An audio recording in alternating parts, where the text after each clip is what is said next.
it's like people have a calling at some point in their life. Like they become dissatisfied for whatever reason, and they just have this desire to hop on a boat and across an ocean or do some cruising or whatever, but they're so sure of it. On the Wind is presented this season by Orca. Check out getorca.com to look at navigation for the modern boater. I have been advocating tablet navigation, iPad navigation, since at least 2017. Long ago on the podcast, I've been doing this forever. In fact, when we built Falcon, we didn't install any chart plotters at all, but there's not been a good solution because the iPads, there's not a great charging solution to keep them waterproof outside. There's no way to mount them properly. And finally, somebody has almost answered my prayers. I've been working with Orca now on Spica for my trip I did last week, and they have a really awesome marinized tablet that has an induction charging mount that plops right at my helm station on Spica.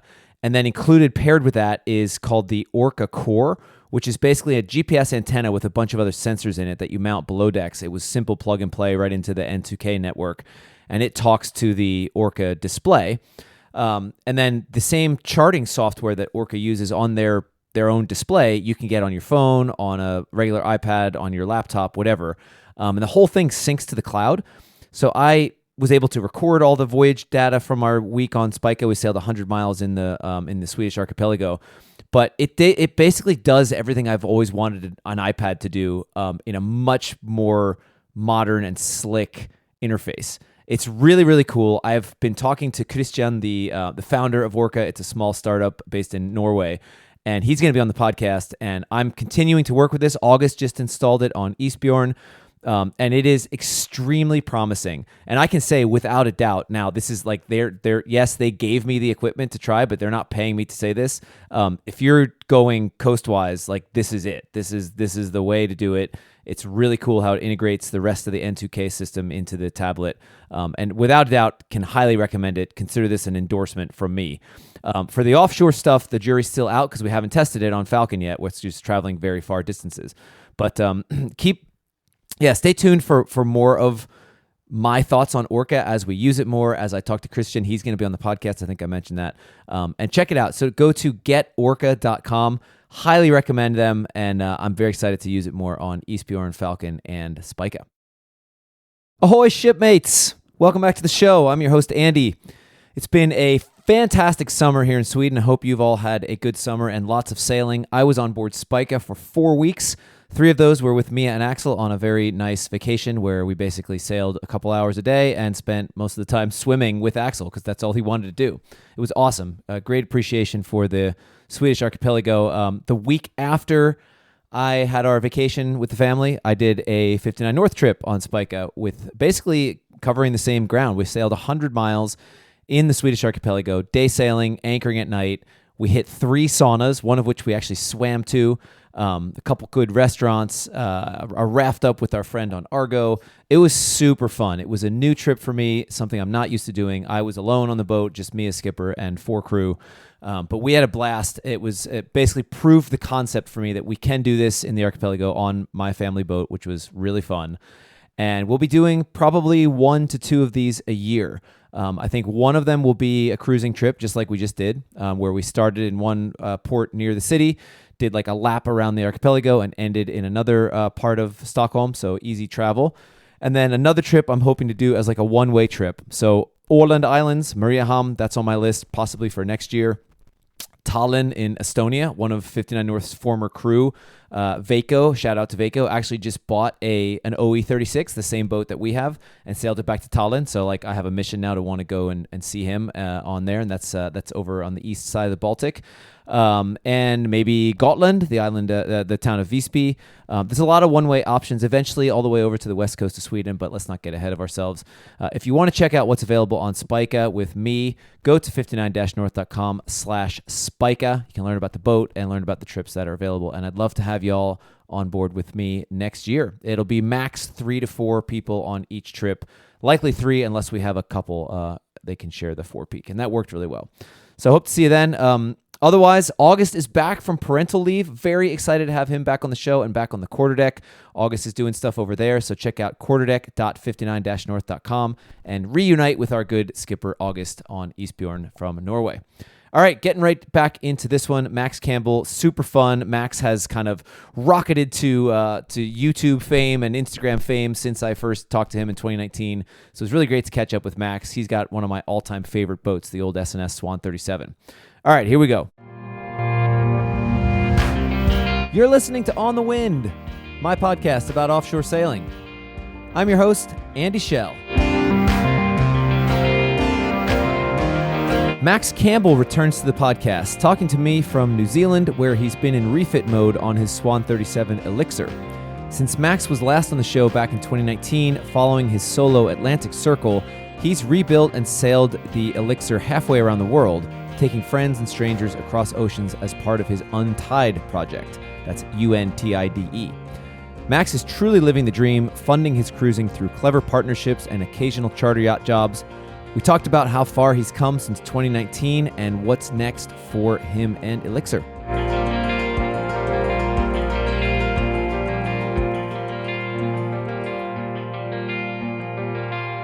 I mean, this is so lucky. I can't believe how lucky it was. But the forestay tang pulled out of the top of the mast about 2 miles away from where she is now in the boatyard.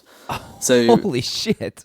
Yeah, I know. So after half a circumnavigation, 2 miles away from the harbour entrance, like just the rig went slack, and I was trying to figure out what was going on. And were you sailing or under power at the time? I was sailing, but not in any, like, not a lot of wind. You know, it was like probably 10, 12 knots of wind, and I just stayed it with a halyard, and then we came into the marina, and I just let the headsail halyard off, and the whole furling gear dropped down. So then I realised that there was a bit of an issue, so we had to pull the rig out, and the way that the top of the masthead is built on old Swans is like they're built so well, but it makes it really hard to replace the tang, because the forestay tang and the backstay tang are the same piece of aluminium which goes through the mast, but then that's also welded onto the like sheath block beneath it. So it was a lot of cutting and like a lot of we had to open up the whole masthead basically to get this tang out and to put a new one in. So it's like, and then so the mast had to be transported to across the other side of town to someone's workshop to get it welded up. So that was so there's been a few big things I've had to deal with. Mia just walked in. She just wants to say hello quickly. Hi Mia, how's it going? Oh wait, hang on. She can't hear you because of my headphones. Hang on. Let me change my headphone situation here. Wait. This is gonna be great audio here. Here we go. There you go. Mia, you're not on camera though. Slide back around here. Hi, Max. Hi, how's it going? Nice to see you again. Oh, you too. It's been a while. It's been a few years. I know. I think it was 2019 we recorded the last podcast with you in the UK. It might have been, yeah. Max is in New Zealand now. Oh man. You know, Mia and I met in New Zealand. No way. Yeah. That's so cool. In Tauranga, it's or Mount Maunganui. It's like just south of Auckland. You were there, right? I've been there. Yeah. Yeah, Cool. It's cool. It's where I've been for the last like year almost, refitting ELIXIR. Oh wow. Okay. Cool. All right, you're dismissed. Thank you. See you. You too. See you later. All right. Cool. So you've been there for a whole. So like, let's back up for a second. Let's go big picture. Because when I talked to you last time, you had done the transatlantic stuff where you set yourself on fire and had all that drama. And I think you had talked about the fact that you were like building or rebuilding ELIXIR in the boatyard back then, but you hadn't left yet. So why don't you just give like the sort of elevator pitch of like, what was your plan with ELIXIR and how has that evolved? Yeah. So back then when we spoke last, ELIXIR was in my stepdad's boatyard. My stepdad's a boat builder, and he he runs a boatyard in Falmouth, where I'm from, and we were refitting ELIXIR in that yard, and I think I must have spoken to you in like July or August or September. It was like coming towards autumn, and our goal was to leave that year to cross Biscay, and the boat hadn't been touched for 5 years before we started refitting her, so it was a big project. It took like a year, and it ran over schedule. We ended up leaving to cross Biscay in, I think it was January the 20th. So it was like, Jesus, January. yeah, I know. It was really cold. We originally we wanted to leave in October, but you know, like in October the boat was still in the yard without a rig, and then I mean it just dragged on a little bit. So we left Falmouth in January 2020, just before COVID, and there was ice on the deck. It was freezing crossing Biscay.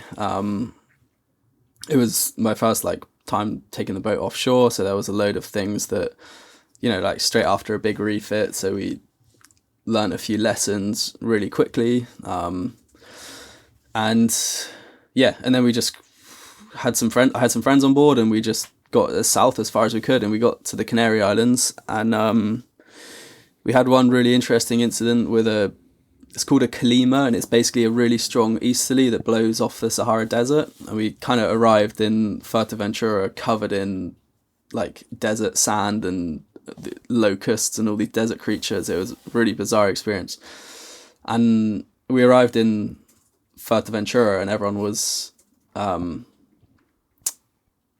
wearing masks. Oh no, sorry, it was Tenerife. Everyone was wearing masks, and we kind of assumed it was because of the Kalima, and I guess it was to an extent, but that was also one of the first like places where COVID was the first outbreak, was in this resort in Tenerife, right next to where ELIXIR was, and then it was kind of one of the first places in Europe to be locked down, and we had this strange situation where the day that we planned to leave on the Transat was the day that Spain kind of went into lockdown, and we had this.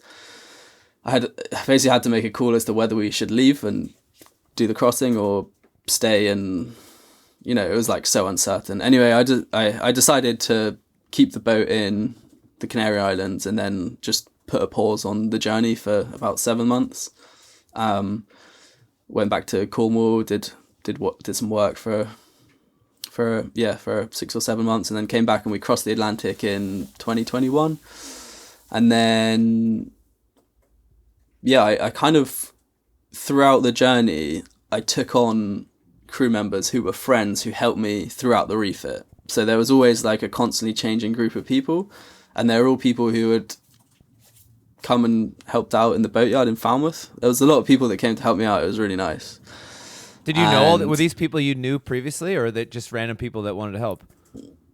It was a bit of both. Like, a lot of them were my real close friends, but there were other people that saw what was going on and just wanted to be part of it, and then our friendships grew from that, which was really cool.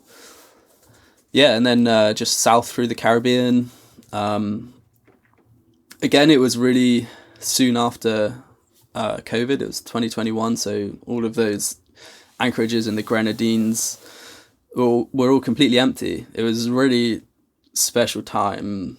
It was a really cool time to be on the boat cruising through the Caribbean, and then we continued Grenada, Curacao, Colombia, and that's where we spent the hurricane season in the Caribbean, which was I think that was a great place to. A lot of boats will head to Grenada and even Curacao, but Colombia, it's only a couple 100 miles further, and it was just amazing.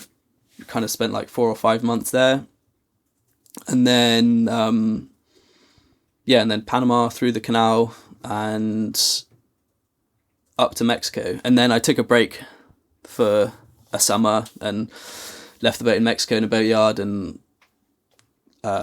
went back to the UK, did some more work, came back and did a kind of quick refit, and then we set off across the Pacific in 2020. Yeah, so it would have been 2023, and then I mean, a whole South Pacific season, 8 months in French Polynesia, Cook Islands, Samoa, Tonga, and then down to New Zealand. And then I arrived in New Zealand. It must have been in 2023, November. And then, ELIXIR was so overdue a refit. And I kind of felt a little bit burnt out as well from all of the sailing. So I, brought her down here to Tauranga, put her in a marina, and then kind of, I wasn't really ready, like, financially to commit to a big refit. So I went away and spent, I kind of enjoyed this summer in New Zealand, went away for 8 months, did some more work, came back, and now I'm like committing to getting ELIXIR ready for the second half of the circumnavigation. And that's kind of it in a nutshell. It's like did you have when you first like set out to do this project, like did you have a specific goal in mind? The goal has always been to complete a circumnavigation. I've just been like really I haven't got a timeline, and I'm just trying to make it. I just wanted to make it sustainable, and I think a huge part of it for me has been like before all this I did my solo Atlantic circuit on Flying Cloud, and it kind of, when that trip ended, I had a really profound moment when I realized that you have all these amazing moments single-handed sailing, and it was almost painful in a way not to share them with other people. So I kind of had this idea for a trip where I would share as much of the experience of traveling on a boat with as many people as I could, like exactly like what you do. And it's that's been a goal of it, for me, is to share this trip. It's I gotta say, like, because I was watching some of your YouTube stuff, in the last hour, just preparing for this chat, and it did occur to me that what you're doing is quite similar to what we're doing, but I got a little jealous because it's like you're not on a schedule, and there's no. I mean, I'm sure one of my questions is going to be how you pay for all this stuff, but like, it's just it's a less professional. It's just kind of like, I'm a little envious so that you get to do this just with a bunch of your friends, and there's no time schedule and there's no pressure, and I think that's really cool. So I'm glad that you said that it's similar to what we do, because it is sharing it. And I guess you had this idea when you were alone. Did the reality, now you're halfway through this, did the reality of what you had hoped about sharing it with other people, how did that play out? Did you get what you hoped for? Yeah, for sure. I mean, it's tough. You got to know you're taking the right person on board. I mean, you're aware of this, of course, but I think with sailing, it's like people have a calling at some point in their life. Like, they become dissatisfied for whatever reason, and they just have this desire to hop on a boat and across an ocean or do some cruising or whatever, but they're so sure of it, and they know that they want that opportunity, and quite a few of these people have come around, and I honestly haven't had any bad experiences with crew so far. Everyone's been great, and I think I think a lot of these people, I mean, they're friends, and there's a lot of people I meet along the way, and they just want this experience. They want to see what it's like to cross an ocean or do some offshore sailing. But what's really cool is, I mean, it's probably like 50 people have joined ELIXIR for however long over the 4 or 5 year period that we've been sailing, but probably like 10 or 12 of them have now gone on to buy some sort of boat, whether that's like a 14-foot dinghy or like a 35-foot offshore cruising boat. Like, a lot of people have like Elixir has opened them up to offshore sailing, and they've gone away and they've been like, right, I'm going to do this, and then actually committed to buying a boat, which is it's cool. That's really cool. What so how do you pay for it?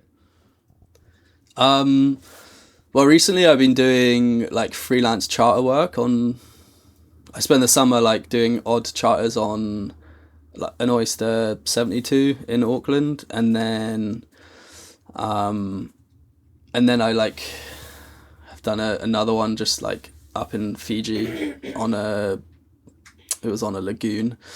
And then last year I did a delivery across the Pacific on like a Fife, like a classic Fife. And then on top of that, like there's been quite a lot of like, because I got my yacht master offshore, so I've been able to pick up delivery work and charter work as and when on the trip, which really helps a lot, because like, I don't know, especially with being like a charter captain, I feel like you can just go away for a week or 2 weeks, get your money, get the tip, and then come back, and that's like a good cruising fund. And then on top of that, there's the editorial work, which has been that's been pretty consistent for the whole like even before the trip I was writing for Yachting World and more recently Sail magazine as well. I mean, I'm sure you know both of those editors. Yeah, actually I think now thinking about it, I think that's how I found out about you. I think I read your article in Yachting World about your transatlantic. Yeah, so like the writing has always been something I'm really passionate about, so the editorial work's been good. Recently I've just been commissioned to write the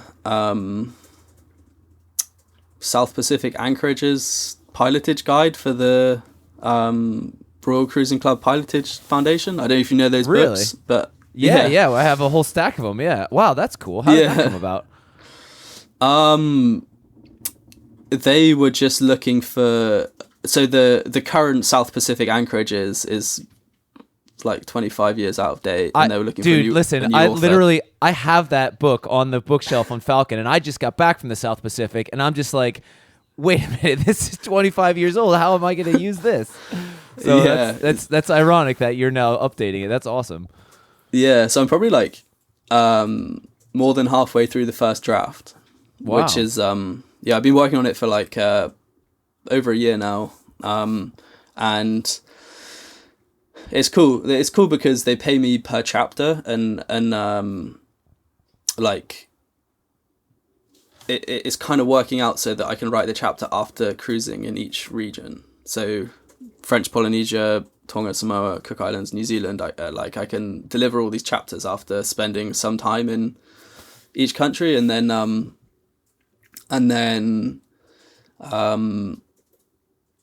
I've still got to do Fiji, Vanuatu, and a few other South Pacific nations. But it's really interesting because you go on a deep dive into the history and the background of every country that you visit. So I've really enjoyed that project, and it's I kind of like slowed down a bit on the editorial work because the book's taking up a lot of time, but it's it's really enjoyable, and I'm really happy that I managed to get that gig, and then also just like social media stuff has been pretty good for me. So like have a YouTube channel, Patreon, Instagram, TikTok, all of those things. And I was going to ask you about that because, like, you know, when we met 5 years ago, I think you had some of that social media, but I looked you up on Instagram and I was like, holy shit, you have like 400,000 followers. Like, how did that happen? And were you trying to do that? Did you plan to do a YouTube channel and do the whole social media thing? Like, that's pretty impressive. Yeah, I think I just, through writing editorials, I feel like I think a lot about storytelling, and that just kind of like led on to TikTok, Instagram, and YouTube, and and I feel like I just focused on that aspect of storytelling throughout different content, or throughout different platforms and forms of content, and a lot of it did quite well. Like every now and then just a video will just go viral, and then next thing you know, you got like another 100,000 followers on whatever platform. So yeah, the first time it actually happened, it was really funny because it was when we crossed the Atlantic. I feel like I was lucky because me and like a few other people were like the first people to start posting sailing content on TikTok as a platform, and when we were sailing out of the Canary Islands to cross the Atlantic, it was before Starlink, you know, so like you don't have Wi-Fi for 3 weeks, but I had 2 bars of signal left on my phone, and I just like recorded and posted like a real quick video as we're leaving the Canary Islands, like that we were about to cross the Atlantic, and then it just during those 3 weeks that we were completely disconnected from the world, it just went viral, and then I like arrived in the Caribbean with like 30 or 40,000 followers from like 1,000, and then from there I think it just I just stuck at it being consistent, and then it just continued to grow from there. Did you like were you consciously like, okay, I have a thing here, I'm gonna do something with this? Yeah, I think I think I always just enjoyed that aspect of like telling the story, and and that just kind of led to social media. But yeah, I don't know, I haven't been super serious with it, and I've always just kind of used it as a way to I've like never committed to it as being like bread and butter, I guess. Yeah. But I think it's good. Like you can, I mean, it's opened a lot of doors for me. Like I've had some like pretty big sponsorship deals, and like, and it does like it does give you like a, you know, like I earn enough money from it each month to like continue cruising, and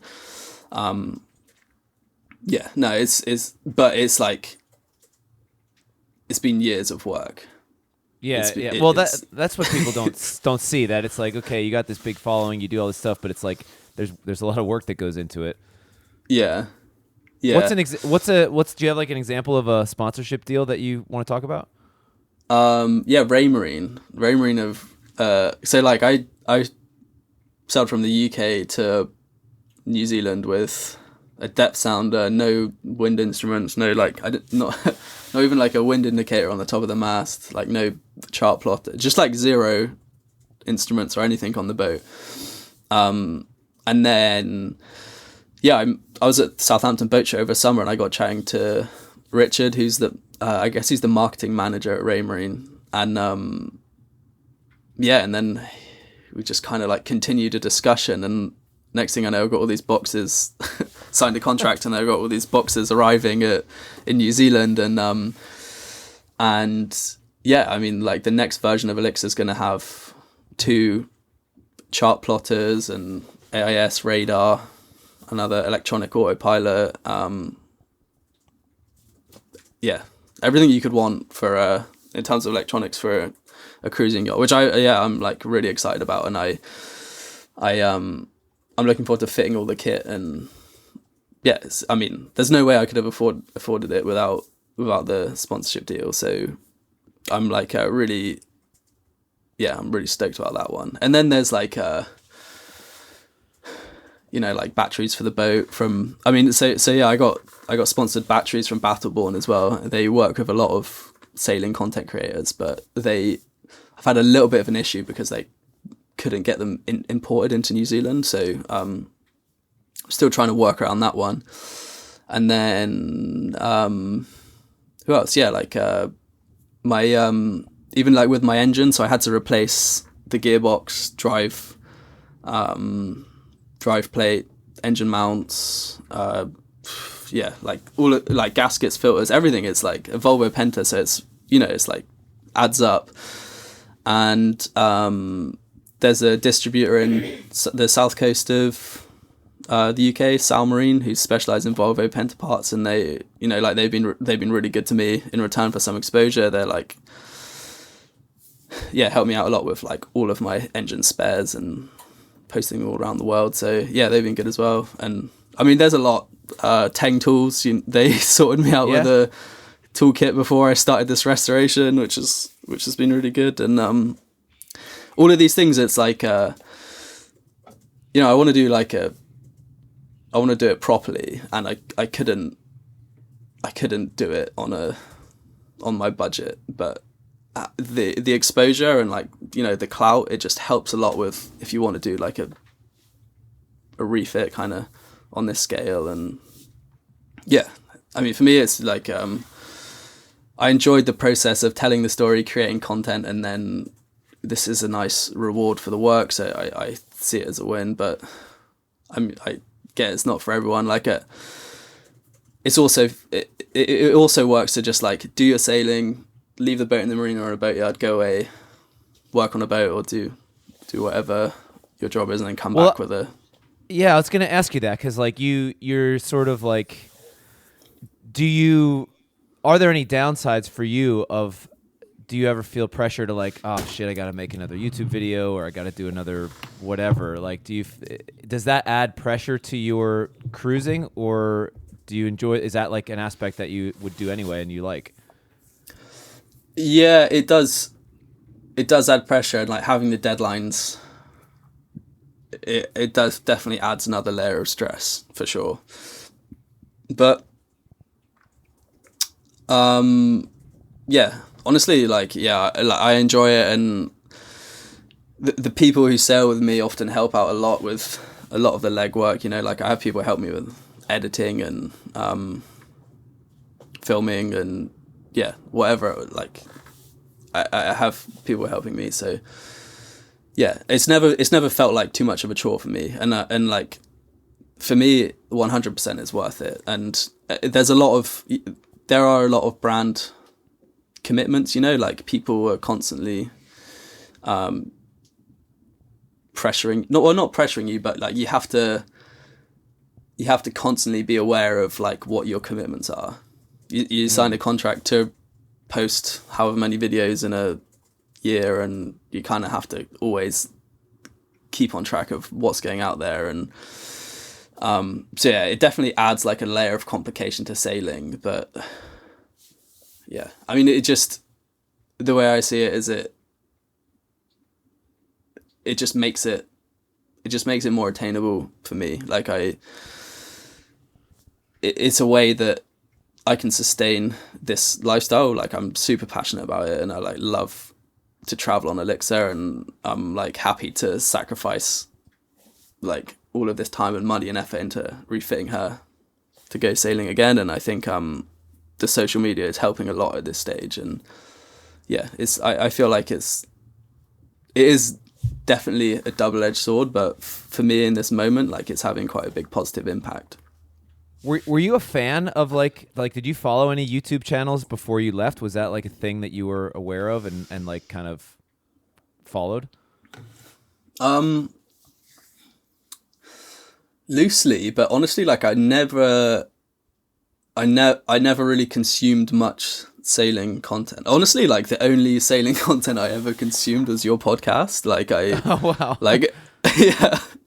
And then reading. Like I read a lot, but I don't really watch much like sailing YouTube or any sailing content.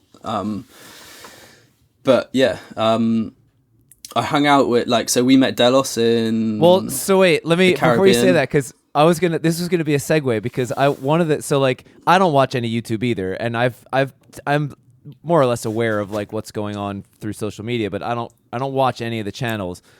And I just this morning, again, prepping for this interview, I was like, oh, sailor tattoos, this is cool. I'm gonna watch this video. And then like there's freaking Brian on the table. I was like, what the fuck? I was like, I know that guy. Because like we sailed to Svalbard with Brian, and like they're the other like social, like the YouTube, like they're like, I'm friends with some of them, and it's like them and like a few other people, and it's like, wait a minute, that's Brian getting a tattoo in freaking Mexico. Like, how did this happen? So I'm really curious as to that connection. Yeah, so Bill and Grace, who have a boat called Calico Skies. I'm not sure if you've met them before. I have, yeah, I have met them with Brian and Karin in Annapolis once, yeah. So I met them in the Azores when I was like 22 on Flying Cloud when I was sailing across the Atlantic, and yeah, I just like really hit it off with both of them. I think they're really nice. They're such a nice couple, and they became like, we just stayed in touch, and then 3 or 4 years later they were in Bocas del Toro in Panama, and they're really good friends with Brian and Kaza, and then we arrived, and I guess through Bill and Grace we kind of became friends with Brian and Kaza, and yeah, I mean, obviously like everyone who sails has probably watched one of their videos at some stage. They're kind of like the original sailing YouTube content creators. They're legends for sure, and yeah, they're just so cool and down to earth, and I think they just wanted to help us out a little bit, so we kind of cruised in convoy with Bill and Grace and Brian and Kaza all through Sandblast, through the canal, and then up the coast of Panama, Costa Rica, and Mexico, and across the Pacific. So like, yeah, I've really spent a lot of time with them by this point, and they've been super helpful. They've taught me a lot about sailing, cruising, content, the whole lot, and yeah, I mean, I find them like quite an inspiring couple. Just the way they've created this lifestyle, it's like it is really amazing to spend time around them. They're special people, and I feel like a lot of content creators, YouTubers, influencers, whatever, there's a bit of a stigma, but they're like so genuine. Like they're such good people, and it is like it was nice to spend so much time around them and see what just, creating content, telling the story, inspiring people, where it can lead to. And yeah, so that was a big part of it for me, spending time around them. And then also Hannah, she's been on this podcast, but she spoke to Emma. She spent like a year on ELIXIR, and like we became really close friends, and she's doing a really similar thing in her own way, so we kind of just like worked together on a lot of things and bounced ideas off each other, and that was a huge period of me kind of growing and learning about it. So I think it's just it's just like this journey has exposed me to people like Hannah and Brian and Kaza and a lot of other people as well, and I think I think they've all kind of inspired me and shown me what's possible with it. I think what's really cool about Brian and Kaza too is they've been doing this for so long that they've managed to like stay relevant the whole time, because like in their early days it was them and Brady and Blue were there even before that, and it was a lot of like kind of it's a totally different than it is now, because now it's like it's like their family cruising and stuff, and they've still managed to like keep it interesting and stay relevant that whole time. I think it's a pretty interesting kind of like lesson in like how you evolve. If you're going to keep doing it over time, it has to evolve, or else it just becomes stale. So I think that's pretty inspiring too. Yeah, and they've got the whole process so dialed. The way that they, they're filming content, they're kind of already aware of what the story is going to be, and then they're so organized with the way that they organize their content, send it off to the editors, like draft a video and then post it every week, and that's like so hard to do. And yeah, it's really impressive how dialed they've got this process of weekly videos. It's really, it's impressive. So can you tell the story? Sorry, what were you gonna say? I was just gonna say, but it's, that's like the result of 15 years of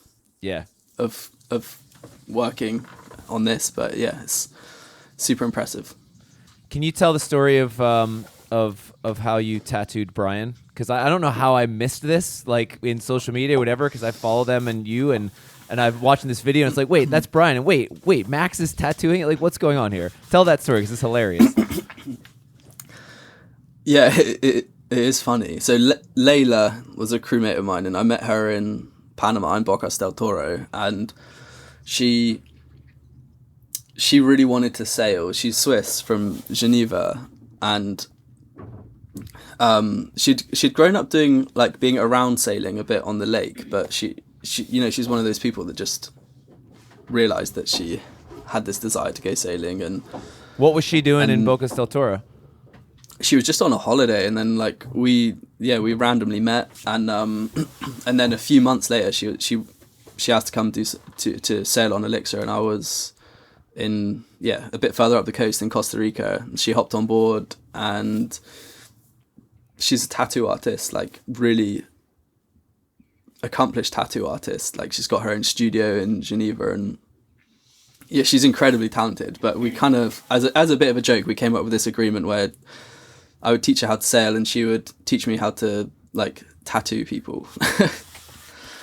and she even bought me like a portable tattoo machine, which I still got. And I mean, like, I'm okay. I can make the stencil, and I can do an okay job of it. But so we sailed up to Mexico from Costa Rica, which is about 400 or 500 miles, at the same time as Brian and Kaz are on Delos, and also Bill and Grace on Calico Skies, and we all arrived in Mexico together, and it was quite a rough passage because it was the start of the hurricane season in Mexico, so there was a lot of like, it was squally and gusts, a lot of lightning, and it wasn't the nicest passage I've ever done. And it was nice to just like get off the boat for a bit. And Layla was she was just like tattooing everyone there. But we had this funny agreement where like you would get one of her beautiful tattoos, but you would also have to get one of mine. So like everyone would have like one beautiful piece of artwork, and then another like small little, I don't know, like very, very basic and wobbly little thing that I've done. So Brian, like, he wanted a swallow so it's like, traditionally a swallow is 5,000 miles that you've sailed. So he wanted like, because he sailed so many miles, he wanted like 15, like there's a pattern of 15 swallows going down the back of his leg. And the agreement was that I would do 2. So, and they would start, the first one was this big, beautiful swallow, and they'd kind of get smaller and smaller with each one. And I was doing 2 kind of in the middle. And so Layla did 13 of them, and it was a beautiful piece going down his leg. And then there were 2 swallows left to do. And I did the first one. I thought I did quite a good job. And then I went to move his leg, and like I had the machine in one hand, and as I moved his leg, I accidentally drew a line like 20 centimeters away from where I was supposed to be tattooing, and I jabbed him in the back of the leg, and I was like oh shit, sorry, like I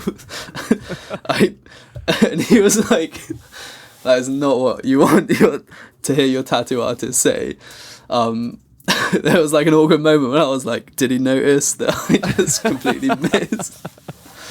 But he was like, I don't know, we all kind of laughed it off. And like, you can still, if you see him, you can still see like this little line that I did like by accident when I was moving his leg. But yeah, turned out being like a super beautiful like chain of swallows down the back of his leg. And then I actually saw him again in the Tuamotus, and he'd sailed another 10,000 miles. So I added another 2 like to the bottom. Oh, cool. Yeah. That's really cool. Yeah. Go ahead. I was just going to say, and also she gave Bill like another beautiful piece on the back of his leg as well. Yeah, that's really cool. Did you get to, like, when you were in French Polynesia, did you get any tattoos from like the local guys there?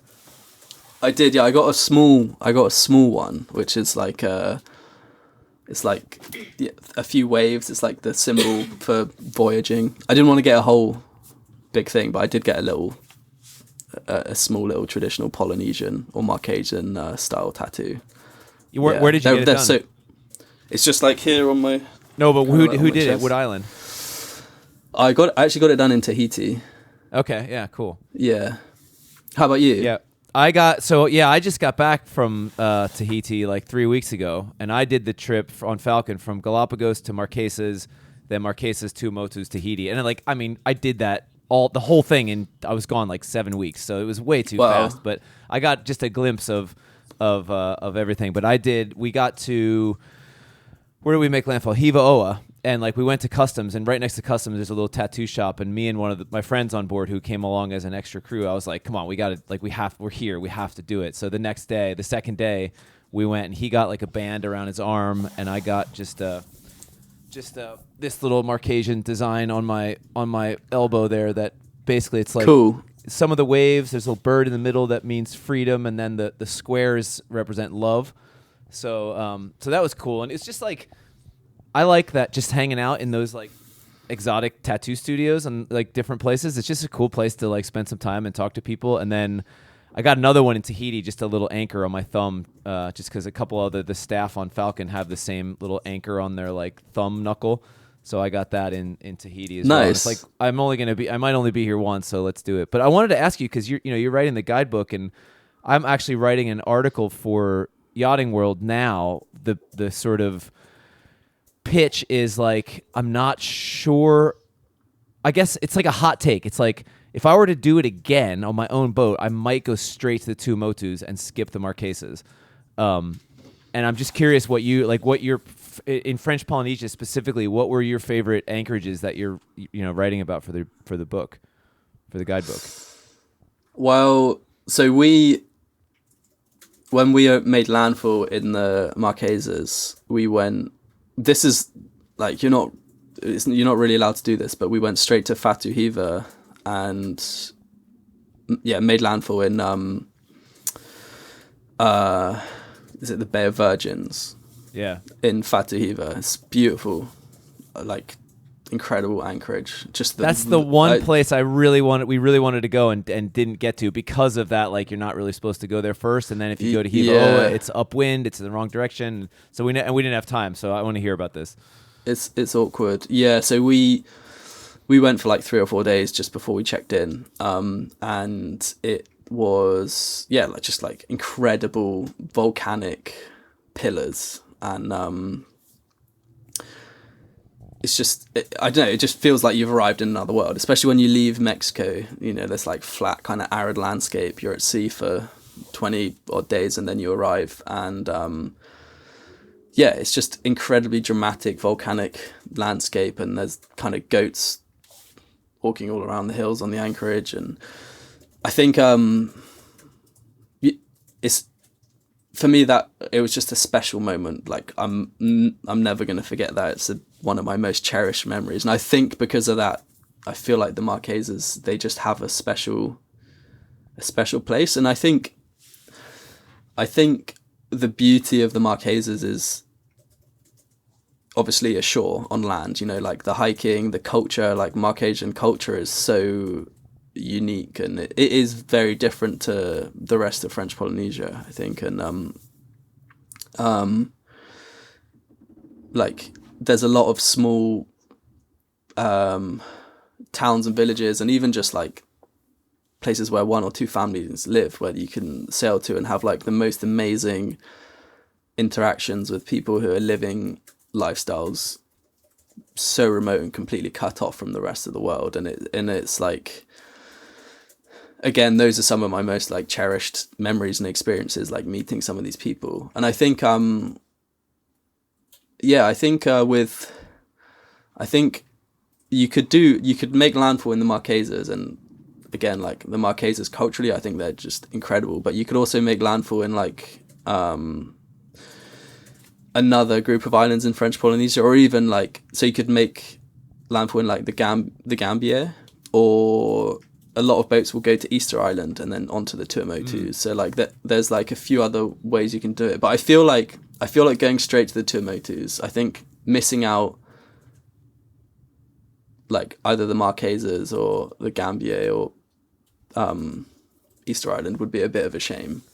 That's the thing. Like I I say that if I did it again, but if I did it on the first, like I wouldn't miss it. And I'm really glad I went to the Marquesas. But I think the reason I say that is I agree with everything you said culturally and inland and stuff. And I was actually shocked at how little, like you hear Marquesas are like a legendary landfall, and you feel like most people go through there on the Pacific, but like there's nothing there. There's no infrastructure for yachts or boats at all. I was a little bit like, I was like, holy crap. Like, I mean, I knew it would be kind of remote, but like, this is really something. Like, it's really remote. There's nothing here. And I think for me, it was like, I joined the boat in Galapagos. There's no, like, in the harbors in Galapagos, you're just anchored in a roadstead. It's real rolly, swelly. There's no protection. Same thing, you get to Marquesas, not a lot, there's no reefs or anything. So the anchorages are swelly and rolly, and it was hot. And then when we got to Tuamotus and actually went into an atoll and anchored, and it was flat calm and like the water was blue, I was like, it was such a relief. You don't realize how like tense you are all the time when the boat's constantly rolling around, and it's just like, for the first time in 6 weeks, I was like, oh wow, like everything, I can sleep fully soundly and I can go for a swim and it was just less stressful. I think that's why I have that impression, but I would never tell somebody if they've only done it once, or if the first time, I would say definitely go to Marquesas, but maybe the second or third time, simply for like for easiness, I would go to Tuamotus, even though that's also super remote as far as facilities. There's not really anything there either, but it was just like easier to be on the boat, if that makes sense. Yeah, of course. I mean, they both have their ups and downs. We had a few experiences in the Tuamotus where the wind, like even though you're in an atoll, it can still get pretty choppy if like you have fetch blowing over 20 miles from the other side of the lagoon, and then again, like depending on which atoll you go to, sometimes they, like we went to Raoria, I think it's called, like when we came in, it's like almost entirely uncharted, and you just have hundreds of bommies just below the surface, and like unless you're going in at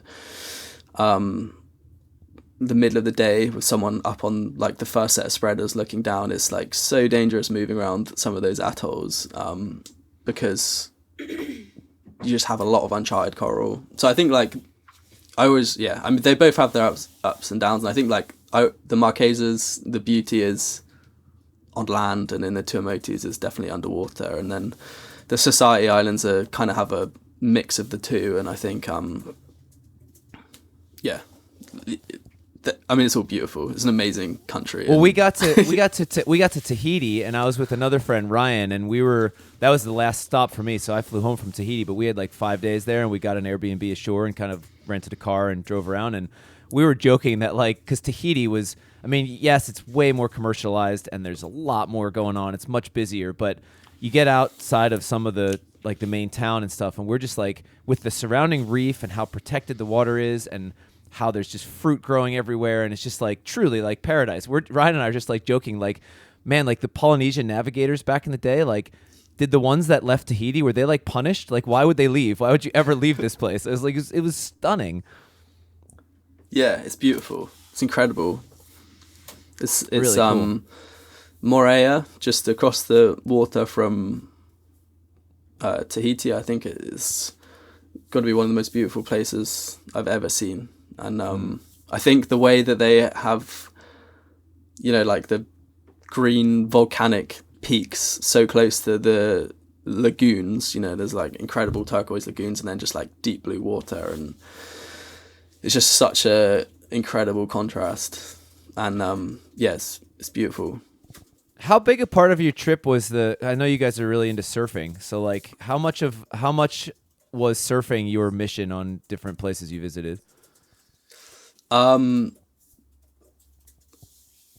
Pretty high priority. Not like I wouldn't like put the boat in danger or go and anchor out at some super uncomfortable anchorage for it, but like it's nice to post up at in Tahiti in the Society Islands. There's a lot of reef passes, and you can come inside and anchor just behind the reef and then hang out there for a few days, and you wake up every morning and you stick your head out the hatch and there's a perfect left-hander peeling straight towards you, and you just have to hop off the boat or hop in the dinghy and you're there. And like that had always been a dream of mine to have that situation. So for that to happen, like almost for weeks on end in the Pacific, it was unreal. And we found a lot of amazing waves all through the Society Islands and in Tonga as well. It's pretty good. And yeah, it was a big motivation for me, for sure. And yeah, no, I love surfing, and the Pacific is like a dream. If you've got a boat out there, you can get to unbelievable, empty, uncrowded, perfect waves. It's just you do have to be a bit careful because they're always breaking over, like razor sharp, shallow coral reef breaks. But there's like thousands of reef passes out there, and when you've got a boat, you can just find these spots. And there was one situation where we found like we did get a tip off from like a guy who lived. This was in Tonga, and a guy who lived in the islands, and he suggested this wave that was it was pretty remote. And then there was a swell coming in, and we just went and anchored out by it and had like 4 or 5 days of perfect surf, no one around, didn't see anyone for days, and it was just like it was the dream for me. And I think like South Pacific is just incredible for that. That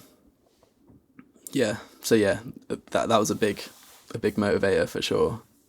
I'm not that in on the surfing like culture stuff, but isn't that guy John Florence, doesn't he have a gunboat catamaran and kind of does this sort of thing?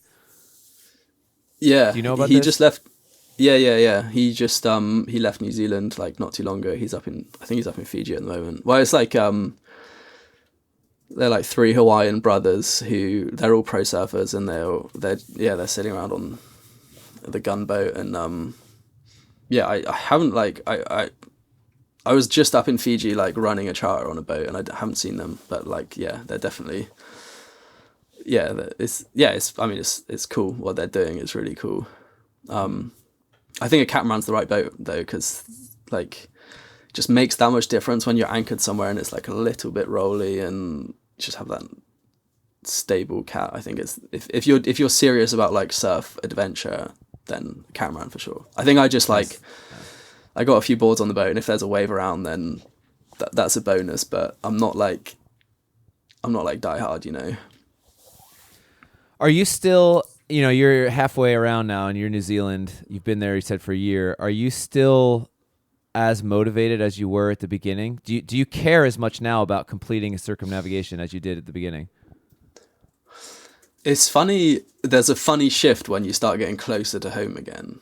Like I suddenly felt the urge to really slow down when home was like when you get to the halfway point. And I think now I'm like, New Zealand's so cool because Fiji is 8 days away. So you can spend summer in New Zealand, and I love New Zealand. It's amazing. I mean, you've spent some time here as well, right? So it's a long time ago, but yeah. It's like the sailing here within New Zealand is amazing, and you can sail for 8 days and arrive in Fiji, and you're in the South Pacific, and like to be here with ELIXIR, I'm like, I just don't want to leave anytime soon. And I think I'm definitely still gonna complete the circumnavigation. I'm just enjoying this part of the world, and I'm enjoying like picking up like temporary gigs on other boats as well, and writing the book, and continuing like posting content. And it doesn't, I don't feel like a pressing rush to sail back to the UK. And I think now I'm here with a boat, I definitely want to make the most of it. Yeah, that's pretty cool, man. Well, any closing words, Max? That was pretty good. We're at an hour already. But I it's so cool to see like how far you've come since the last time we talked, and just to see this like success story. It's really neat. I mean, I feel like the same with you. Like so last time we spoke, you hadn't had because you got a son now, right? So yeah, exactly. I got a kid now. That was pre kids, and you had the 2 Swans. So now you've got a bigger boat, right? The far design. We got a FAR. Yeah, so we sold the Swan 59 and got a FAR 65 now. Okay, we nice. Still have this, and we still have the Swan 48. Yeah, nice. The S&S. Yep. Yeah, and it's been Falcon. The FAR's now in Hawaii. I left the boat in Tahiti. It's in Hawaii on its way to Alaska, and we've got like a whole team of people that work for us now. And yeah, we've both come a long way. It was funny. I was in the Bay of Islands a few months ago, and there's this town Opua, which is where it's like the entry and exit port in the Bay of Islands in New Zealand, and all boats come and leave from there. And we were up there working on this oyster, and I spoke to this guy in the car park, and he said, "Oh, there's some kind of like famous sailor doing a talk in the yacht club tonight if you guys want to come along." And it's like, this is a small town. There was probably about 25 to 30 people packed into this small like cruising club, and then Matt Rutherford walks out and does a talk about his whole trip. I was like, no way. Yeah. So I'd never met him before, so it was real cool to like get to hang out with him a bit. And yeah, he's a legend, isn't he? Oh man, Matt's become one of my best friends over the years, and he's always. What I love the most about Matt is like he just does what he says he's gonna do, no matter what. Like he just like, I'm doing this, and he does it, and it's always like chaos, and it's always nobody knows what's happening till the last minute, but he always does it. He's got like this perfect track record of he says he's gonna do something and he does it. It's awesome. Yeah, and he's such a super nice guy too. He's hilarious as well. He's so funny to chat with and listen to, and yeah, he's great. Yeah, he was trying to flog this boat that I think because someone who works for his foundation crossed the Pacific on this little boat, and they were trying to sell it real cheap, and that's why he was over there. But yeah, that was cool, funny. Man. Well, Falcon's doing another loop of the Pacific next year. So it would be cool. It would be cool if you wanted to, you do these little side gigs. Maybe we could get you out on Falcon sometime. Yeah, I'd love that. Yeah. Yeah, let me know. I'll sail on a bigger boat. I'll be very keen. Yeah, cool. Well, all right, man. Well, thank you for doing this. Send me the audio file then when you get a chance. And I sent you a link where you can upload some photos and some other stuff there. If you can do that, that would be cool too. All right. Sounds good. Cool. All right. Thanks, Matt. Matt. All right. Matt. Thank you, Max. Appreciate the time. Cheers, Andy. Take it easy. See ya. Thanks again to Orca for sponsoring this episode of the show. Go to getorca.com and modernize your onboard navigation system. 10 out of 10, can recommend.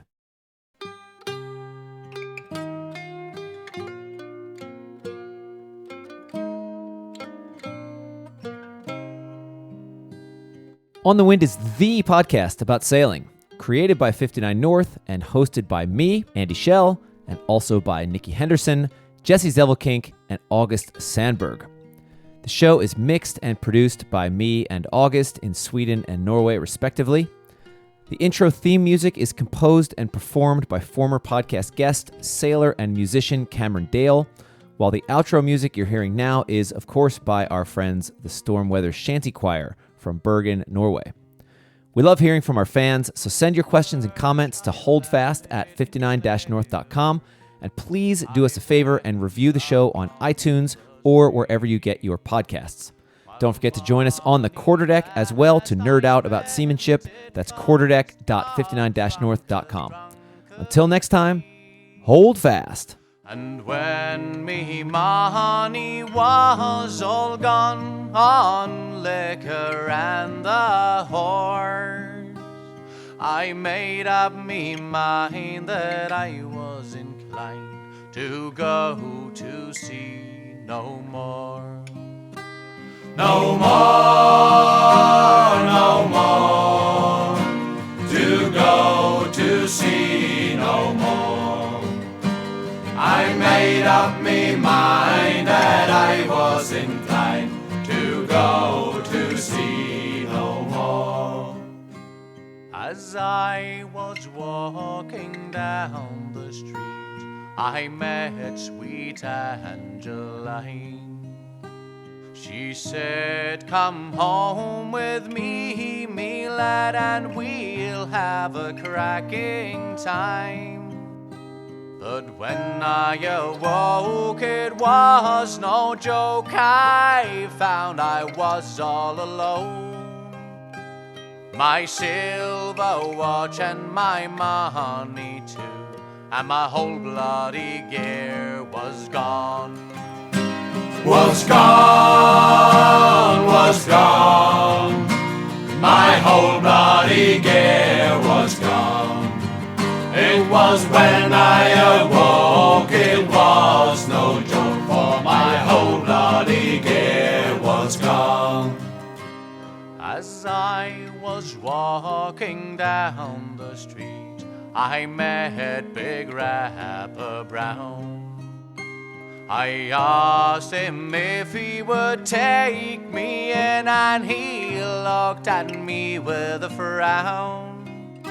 He said, last time you was paid up with me, you took up no score. But I'll take your advance and I'll give you a chance to go to sea once more. Once more, once more, to go to sea once more. I'll take your advance and I'll give you a chance to go to sea once more. sometimes we're catching whales, me lads, but mostly we get none. With a 20-foot oar in every paw from 5 o'clock in the morn. And when daylight's gone and the night's coming on, we rest upon our oars. And oh boys, you wish that you was dead or snug with the girls ashore. Ashore, ashore, or snug with the girls ashore. Oh boys, you wish that you was dead or snug with the girls ashore. Come all you seafaring lads that listen to me song. When you go a big boating, boys, make sure you do not go wrong. You take my tip when you come off a trip, don't go with any whores, but get married instead and have all night in bed and go to sea no more. No more, no more, to go to sea no more. Get married instead and have all night in bed and go to sea no more. No more, no more, to go to sea no more. Get married instead and have all night in bed and go to sea no more.